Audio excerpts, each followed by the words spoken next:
श्री नारायण अष्टकम।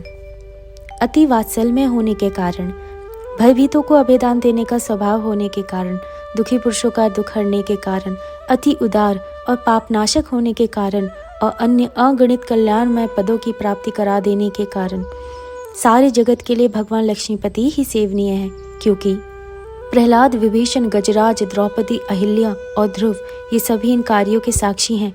अरे प्रहलाद, यदि तू कहता है कि ईश्वर सर्वत्र है तो मुझे खंबे में दिखा। दत्त हिरण्यकश्यप के ऐसा कहते ही वहां भगवान आविर्भूत हो गए और अपने नखों से उसके वक्षस्थल का विदरण करके अपना वात्सल्य प्रकट किया। ऐसे दीन रक्षक भगवान नारायण ही मेरी एकमात्र गति हैं। हे श्री राम जी, यह निष्पाप विभीषण राक्षस रावण के भय से यहाँ आया है।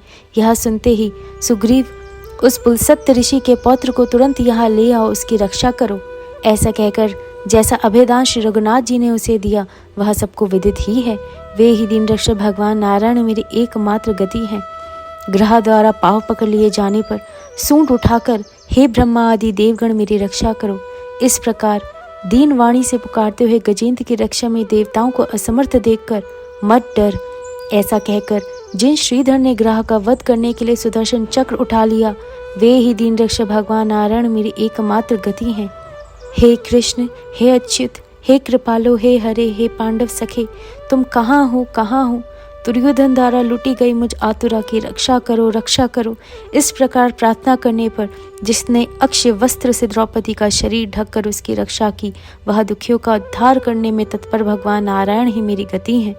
जिनके चरण कमलों के नखों की धोवन श्री गंगा जी के त्रिलोकी पाप समूह को ध्वंस करने वाली है, जिनका नामामृत पान करने वालों को संसार सागर से पार करने वाला है, तथा जिनके पाद पदियों के रज से पाषाण भी मुनि शाप से मुक्त हो गया, वे ही दीन रक्षक भगवान नारायण मेरी एकमात्र गति हैं।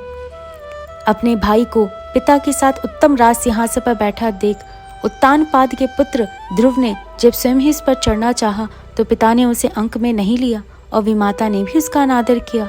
उस समय जिसकी शरण जाके उसने तप के द्वारा सुमेरु गिरी के राज सिंहासन की प्राप्ति की, वे ही दीन रक्षक भगवान नारायण मेरी एकमात्र गति है।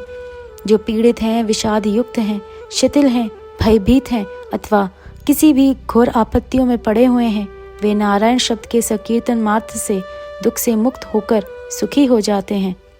इति कुरेश स्वामी विरचितम श्री नारायण अष्टकम संपूर्ण। बोलो श्री हरि भगवान की जय। बोलो श्री नारायण भगवान की जय।